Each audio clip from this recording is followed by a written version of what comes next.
NoDQ Galaxy. We are live with the NoDQ.com live recap of Monday Night Raw for May the 2nd, 2022. The Rock's 50th birthday. Happy birthday to Dwayne The Rock Johnson. I am 99.99999% sure that he is not watching this live stream, but nonetheless, happy birthday to The Rock. Now, with that being said, let's get into this recap. We do have WrestleMania Backlash this Sunday. Good old JM Jeff Meacham sent in a $5 super chat. Thank you, Jeff. He has a quick reminder for everyone. Talk Wrestling will not be on the NoDQ channel this week due to NoDQ's Backlash predictions, which is true. He says you can still watch Talk Wrestling over on the Jeff Meacham Network and other affiliates. So thank you for that, Jeff. And yes, we will be doing WrestleMania Backlash predictions Tuesday night, right after NXT, 10 p.m. Eastern, here on the NoDQ.com YouTube channel. Now, let's get to Monday Night Raw. We kicked off Raw with a recap from SmackDown, the whole storyline with the tag team unification match being changed. Now it's a six-man match. Roman Reigns teaming up with RK Bro going up against the Bloodline. Drew McIntyre, RK Bro versus the Bloodline. Tag team titles no longer on the line. But now it's more epic, according to the announcers on Monday Night Raw.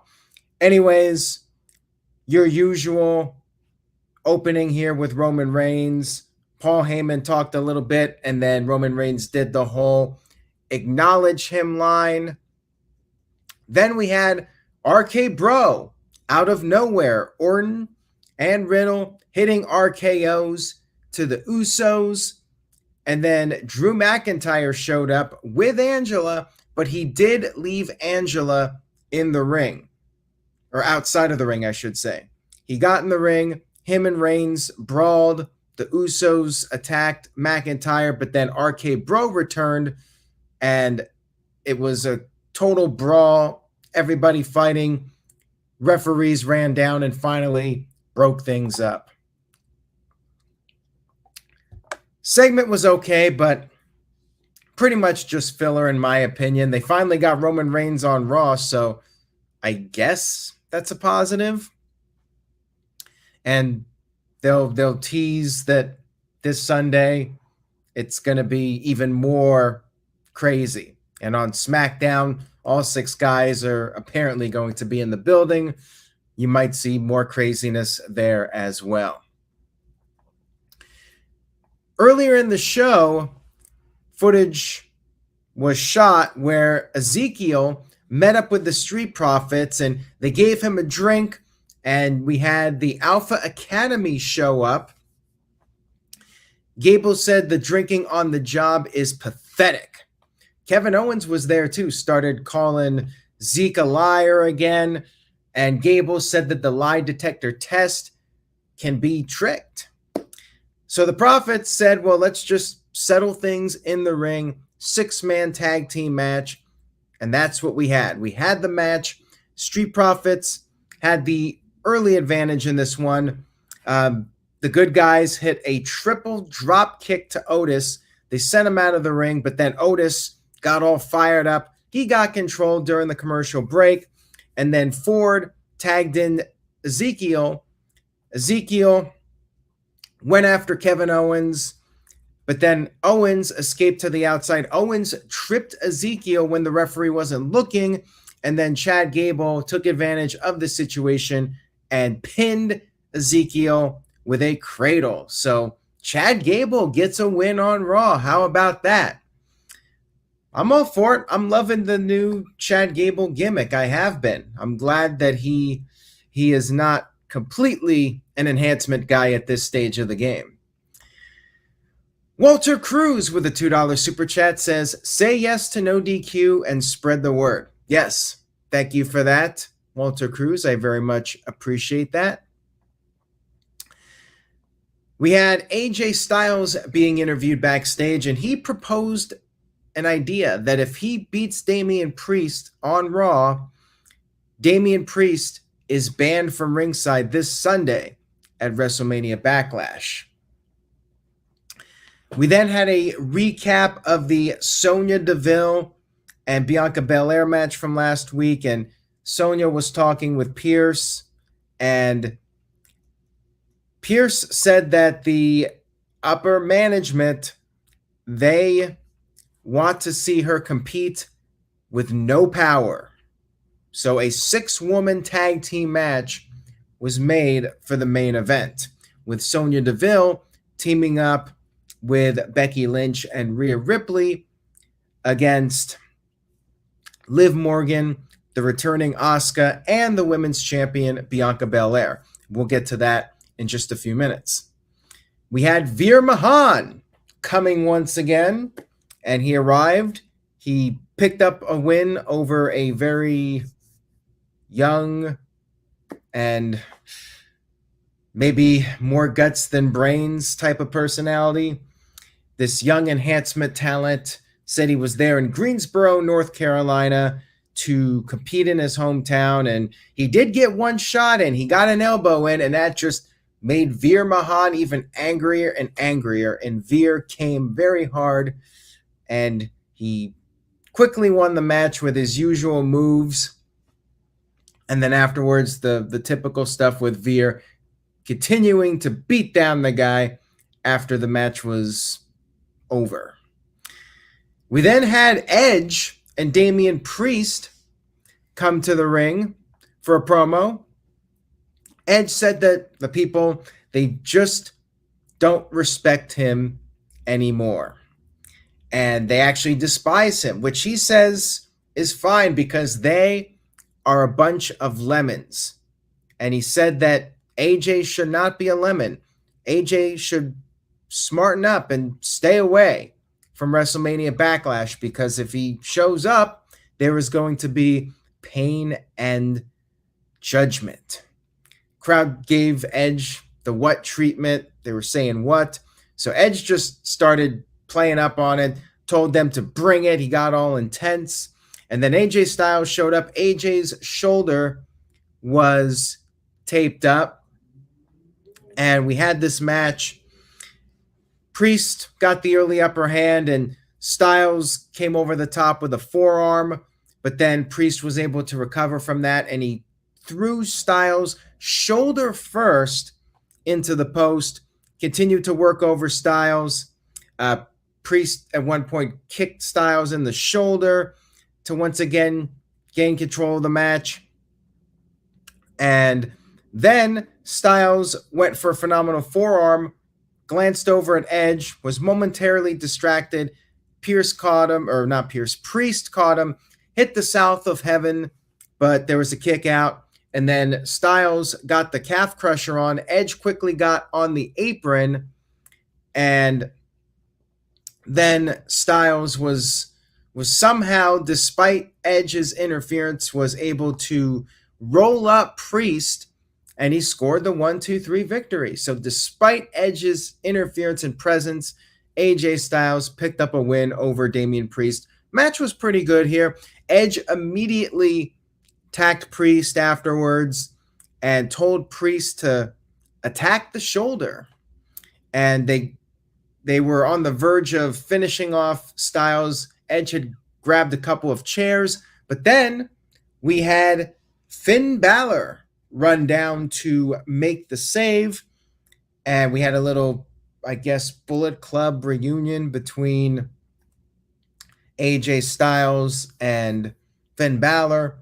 I'm all for it, although I still would like to see Balor turn heel and join up with Edge's group. If you can't beat him, join him. That's the old saying.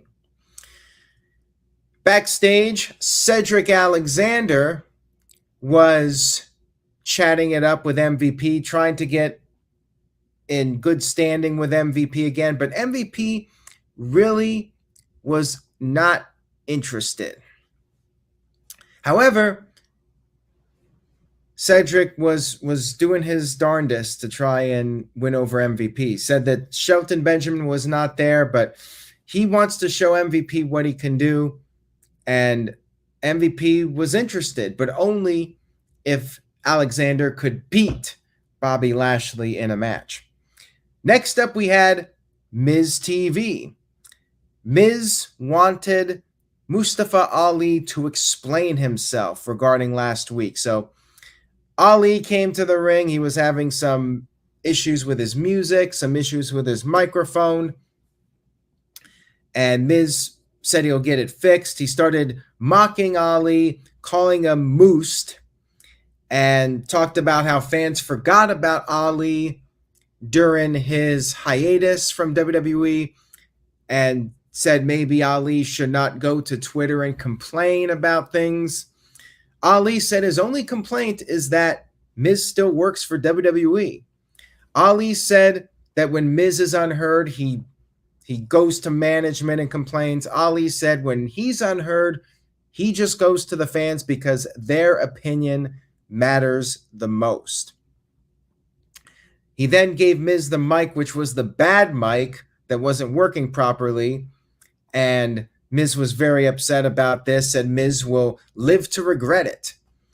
Then we had Austin Theory arrive, and Theory said he had spoken to his mentor, Vince McMahon, and said Miz's loss should be stricken from the record book. And Ali was just fed up with all this nonsense. He said that they talk too much. He said that he doesn't want any opportunities handed to him. He says he wants to earn them. He will fight for them.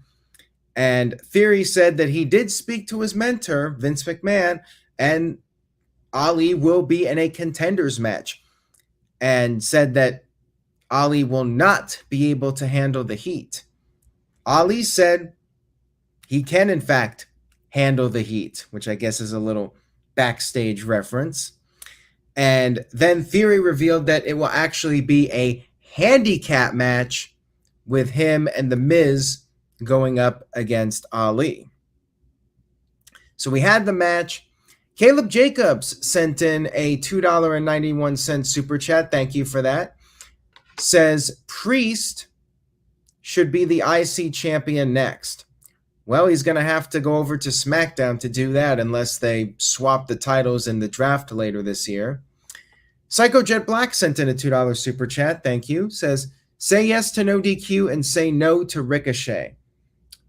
Always has to take a shot on Ricochet. Even when Ricochet is on SmackDown, Ricochet still gets digged at by Psycho Jet Black here on the Monday Night Raw live streams. Good match here between Ali and Theory.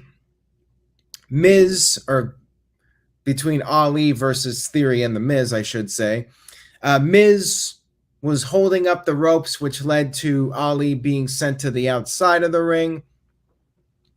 And Ali was able to gain control for a little bit. He drop-kicked Theory off the apron and was on the verge of beating Miz, but then Theory came in, and eventually the numbers game just caught up with Ali. Miz pinned Ali with the skull-crushing finale, and then afterwards, Ciampa once again attacked Ali. We still don't know why.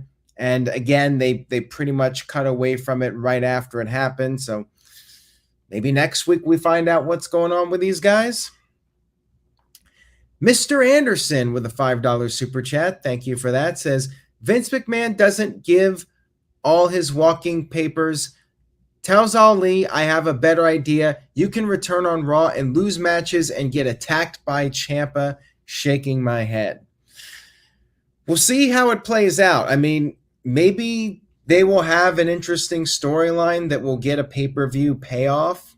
Then again, maybe they'll just have a random match on Raw or a kickoff match, and then there's no follow-up and neither guy appears on Raw again. Or if they do, it's every now and then in some random-ass role. Like, we'll see what happens, but I can totally understand if people are not very optimistic about this storyline with Ali and Ciampa. Certainly feels like it's going to going to be thrown to the side, but we'll see. So backstage, we had a 24/7 title segment. Reggie was talking about his honeymoon, but Dana Brooke was not concerned with that. She was upset about R-Truth betraying her last week, trying to win the title from her. Truth said it was just a test to make sure she was alert. And he did apologize, but added that he does need his baby back. We had Tozawa there, we had Tamina, and then all of a sudden Nikki Ash, came in and she pinned Dana Brooke for the 24/7 title. And Dana told Reggie to get her a rematch. He better get her a rematch. And this was supposed to be earlier in the show. And then we had the match. Apparently, Reggie pulled some strings. Not sure how Reggie, of all people, can do that. But we had a rematch. Dana Brooke got a title opportunity. Regular match rules for the 24/7 title versus Nikki ASH. Pretty basic match here. Dana pinned her with the neck breaker, won back the title, and then all the hell broke loose with the pin attempts for the 24/7 title. Reggie even tried to pin Dana, and Dana was very upset, of course, slapped him, and then got on the mic and said she wants a divorce. Just like that, looks like their marriage, or whatever the hell they're calling it, is over. Yeah. Anyways, moving on here.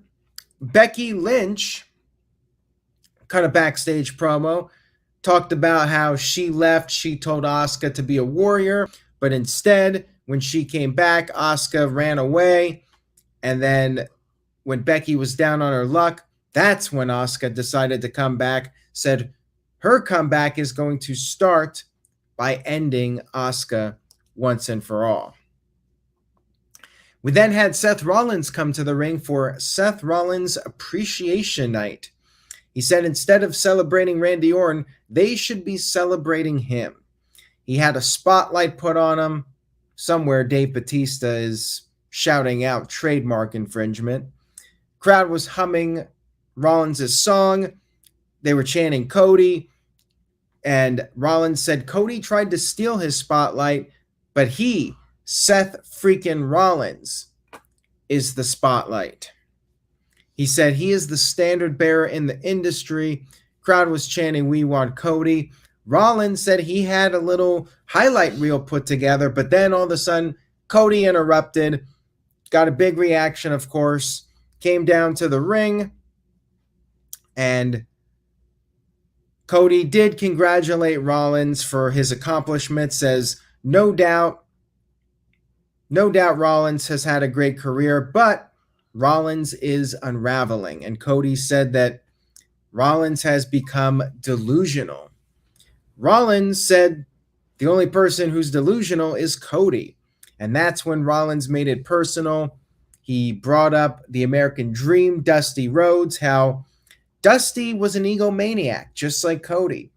Dusty was never good enough to become WWE champion, and said as long as he is there, Cody will never be WWE champion. Cody fought back after Rollins attacked him. They had this brawl, and Cody got the upper hand with a cutter, sending Rollins to the outside of the ring.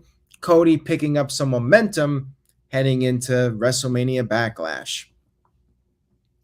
We then had Bobby Lashley versus Cedric the Entertainer, Cedric Alexander.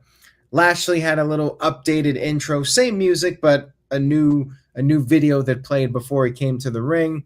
Pretty cool stuff here. Omos and MVP came out on the stage, and basically the whole match, MVP was on the mic trying to distract Lashley, and it worked a little bit. Cedric got a few moves in, but not much. Lashley pretty easily picked up the win despite MVP running his mouth. Lashley hit the spear, put on the Hurt Lock, sending a message to Omos for Sunday. So there you go. Pretty standard stuff here, nothing too significant to really note. We had a backstage interview with Liv Morgan, basically talking about the betrayal from Rhea Ripley, how maybe Rhea Ripley is actually disappointed in herself. Then we had R-Truth chatting it up with Reggie backstage, asked if he had a prenup. Reggie said no, and Truth was like, well, looks like you are going to need a lawyer. And Truth said he just happens to serve as a divorce attorney. And Reggie was very impressed that R-Truth has all these different certifications. They walked away, and then we saw Nikki Ash just sitting there very distraught. She lost the 24/7 title. How much lower can you sink, right? Well, Doudrop showed up and asked if Nikki was done fooling around and wanted to know if Nikki will start taking things more seriously. Finally, it looks like this Nikki ASH gimmick is over. Can we drop the Doudrop name too? That would be nice. How about Piper and Nikki, just straight up tag team? I'm all for it if they actually push the ladies and give them a cool storyline, but we'll see. Definitely, I'm happy that they're getting rid of this gimmick. That's for sure. Caleb Jacobs sent in a $2 super chat. Thank you for that, Caleb. I appreciate it very much. He says, doesn't this confirm it? Cody will be WWE champion. I think he will, but I do not want to give away my predictions for Sunday. That's what the predictions video is for. But I think Cody's got a little bit ways to go before he becomes WWE champion. But I think all signs are pointing to it happening. Psycho Jet Black sent in a $2 super chat. Thank you for that. I appreciate it. Says, as long as she's called Doudrop, I just don't care. I'm with you on that, Psycho Jet Black. I say drop the Doudrop name. If Doudrop wants to be taken seriously, how about dropping that name for starters? Drop Doudrop. We need that as a hashtag. So we had our main event of the evening, 6-woman tag team match. Really good stuff here, I must say. Asuka and Becky Lynch started it off. Asuka got the upper hand, but Becky quickly tagged out. Sonya tagged in, but then Asuka tagged in Bianca. Sonya tagged out to Rhea Ripley. So, the heels trying to avoid their rivals. Pretty standard stuff here. Crowd was very much behind Bianca Belair. Rhea Ripley then took a cheap shot at Liv Morgan, who was on the apron, and then she was taunting Liv. Eventually, Liv tagged in, did a dive to the outside onto Rhea, and then Becky hit Liv with a drop kick. They worked over Liv for a while. Eventually, we got the hot tag again, and this time it was Bianca coming in. Bianca hit her big moves, but then Sonya was able to regain the upper hand. Sonya and Rhea Ripley did a double suplex to Bianca, double superplex off the top. Asuka was able to come in. She took down Sonya Deville. Liv Morgan tagged back in. Things broke down. Sonya attempted to cheat to win by putting her feet on the ropes. However, Bianca pulled them off. And then Liv Morgan hit the Oblivion and got the 1-2-3 victory over Sonya Deville. I actually thought that Asuka was going to get the win, her first match back on Raw. I mean, she's on the winning team, but I thought Asuka was going to get the W for the team. It was actually Liv. So how about that? Liv Morgan picks up a nice win here. The faces win, no post-match angle or anything. So they just hammered home what's going on for Sunday, and that was that. So very solid match. Maybe they could have done an angle post-match, but they didn't. They just had a straight ending, and that was that. So now let me get to these super chats, and then I'll give my final thoughts. Walter Cruz with a $5 super chat says, Ripley turns heel. Said I have to look out for myself. I dropped dead weight. First match as a heel, and she has not one but two partners. WWE logic. Yeah, now that I think about that, you're right. She talked about her partners holding her down, and then next thing you know, she's in another tag team match, and she loses the tag team match. So yeah, maybe Rhea Ripley can go out there next week and say, "I'm done. No more tag team matches for me." We'll see if they follow up on it, or if she just keeps doing tag matches and looks like a complete idiot. Might be the latter, knowing WWE. Mr. Anderson sent in a $5 super chat. Thank you for that, Mr. Anderson. I appreciate it. Mr. Anderson's super chat says, I want to know, just like Kevin Owens wants to know, if you're Rift Aaronson's younger brother because you both look alike. No relation to Rift Aaronson, I promise you that. Absolutely none. But yeah, thank you for that super chat. I appreciate it. Now, please never mention that name again. Thank you for that. So yeah, main event was really good. Overall, solid Raw. Was it must see? Was it a great go home? Probably not. A lot of run of the mill stuff, but the matches were good as usual. And, got me a little excited for the pay-per-view. Although, to be totally honest with you guys, I'm not really feeling the main event with Roman Reigns. Like, I was looking forward to the tag team title unification, and adding Roman and Drew to the mix actually brought that down for me a little bit. My interest in WrestleMania Backlash actually took a bit of a hit. And I guess this Raw maybe helped a little bit, but not much. So probably a B-. Somewhat recommend Raw. Wasn't a bad show by any means, but wasn't like a home run in my opinion. It was decent. And let's see here, a very generous $50 super chat from DJW. Thank you so much for that. I very much appreciate it. DJ says, what's up, Aaron? I'm still waiting on you to invite me, the future predictions champion, on a predictions video one day. It doesn't have to be WrestleMania Backlash video. Just don't forget about me, buddy. Keep up the good work, as always, my friend. Well, DJ, and I'm not saying this because you super chatted, but we do have an opening if you would like to be on. So email me, nodqmisc@gmail.com. If you're available after NXT, we're taping the Backlash, or going live. Why am I saying taping? We're going live with the Backlash predictions. If you're available, you're more than welcome to be on. And thank you again for the super chat. Very much appreciated, as always.